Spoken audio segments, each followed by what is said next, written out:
My name is Pamela Masik. I'm a Vancouver-based artist, and I'm showing you the Forgotten Project. The Forgotten Project is a series of 69 8x10-foot paintings of the missing and murdered women from the downtown east side. So in my studio today, this is a preview of the series. It's been picked up by the Museum of Anthropology, so it'll show in February 2011. And basically what I've done with this collection is I wanted to talk about the idea that these women were forgotten before they were missing and before they were murdered, because of where they lived, what they were doing, and living in one of the poorest neighborhoods, poorest areas in North America, the downtown east side. The Forgotten Project was created because I really felt that there was a social injustice. And what I mean by that is these women were forgotten before they went missing, before they were murdered, because of where they lived, what they were doing. And I felt that my artistic voice could really send a message to the public and create awareness, create a dialogue to perhaps create a social rehabilitation program to help people in marginalized groups. This is Kara. She is representing the seed of the futures. This is Georgina. I painted her in a way to talk about the more spiritual connection of the women. She's underneath a veil, and on the veil it says, "Nobody sees me, but I'm here." Andrea, and Andrea, I wanted to make her a very realistic, beautiful, innocent. The words on it, precious reminders, as if you were looking in a mirror. This is the downtown east side of Vancouver, and during the Olympics they've cleaned it up quite a bit.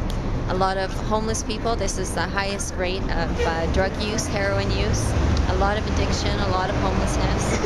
And these are where the women were picked up and they went missing. A lot of them street workers, and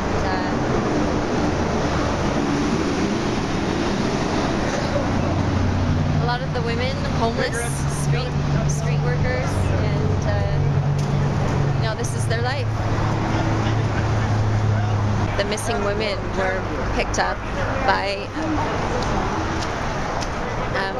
Robert Picton, and he was an opportunist, really, and he saw that these women were considered disposable in this community, and so he fed on that and took them from this community to a pig farm and killed them. Word on the street during this time was that if you go to the farm, you'll never come back. But the addictions were so hard for people to deal with that they would rather risk their life and be fed with their addictions and their drugs than stay away from them.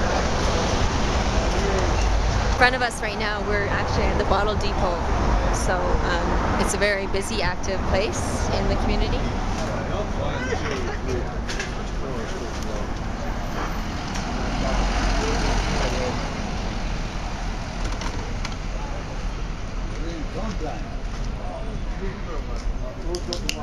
The bottle depot hasn't opened yet, and it will open soon, and a lot of times you'll see lineups here where people will go and exchange their bottles for money. And then just behind us on the other side is an alleyway where many of them will go and buy their drugs and readily shoot up in the alleyways.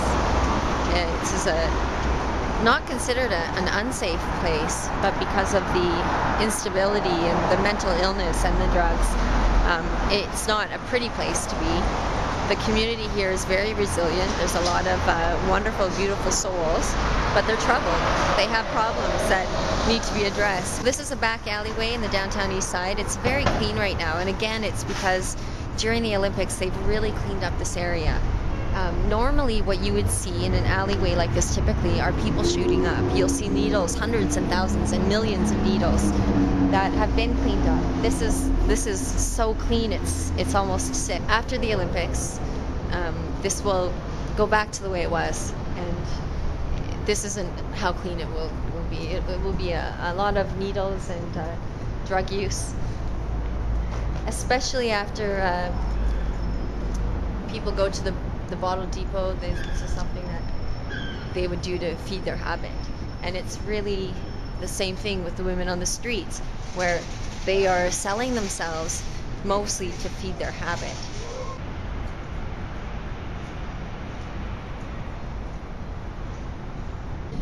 This is a common site. This is where you dispose of your needles, and so they've installed these to help with the cleanup in the area.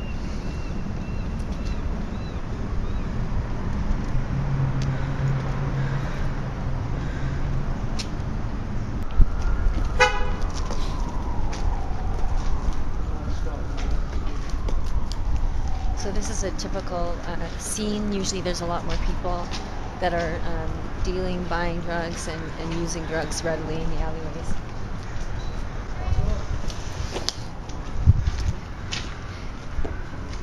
A few years ago they implemented an insight, which is a safe place where people can do their drugs, and the drugs are provided for them as well as clean needles. This is why the women are forgotten. They're considered disposable, and this is how they live.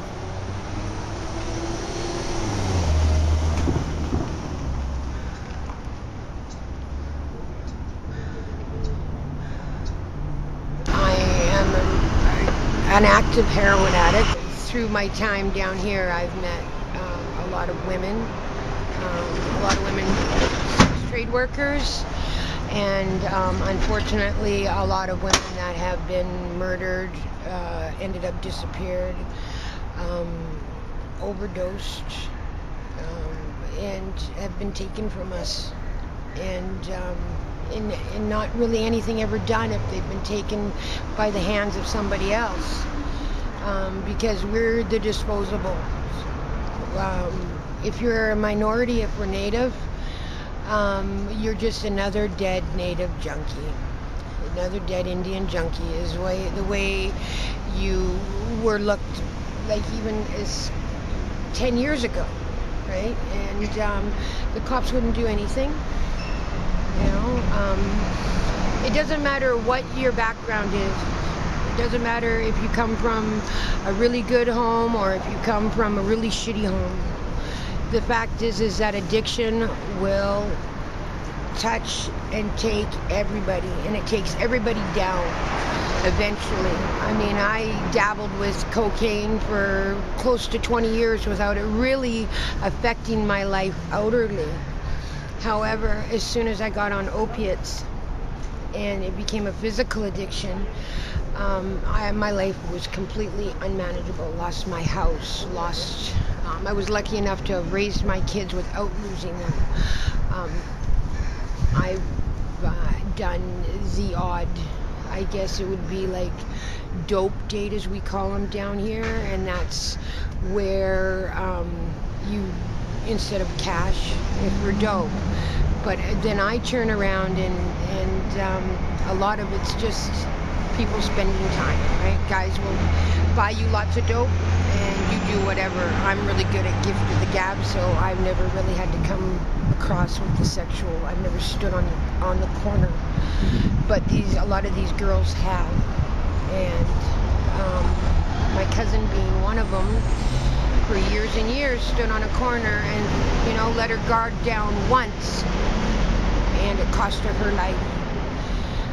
The first time any kind of violence has ever touched my life when it's come to a working girl, I was just up behind Carnegie, and I was what we call middling dope. That means like bringing customers to the dealers. And this girl that had always come to me and said, "Oh, you can get me hooked up, Leanne," came running into the alley, and I just remember from the thigh down, I thought she was wearing red stockings, but as she was saturated in blood, and she had what we call a bad date, and this guy was so twisted he cut her kneecaps almost completely off. So that's what happened, a so-called bad date. That girl could barely walk, she couldn't support her habit. I think she ended up, you know, whatever she ended up doing, it took, you know, everything she had, the little bit of dignity she had left, the little bit of self-esteem that kept her going was gone. And the next time I saw her, she was living in filthy, dirty, in the cubby behind in an alley where it just reeked of urine. And she said, I couldn't do it anymore, Leanne. you know, and that's what we had, you know, that's what we face, right? So we're disposable. How many women does it gonna take to lose their lives before we do something about it? 69 wasn't enough. What number? Tell me, please. I'm tired of watching my sisters and my friends disappear.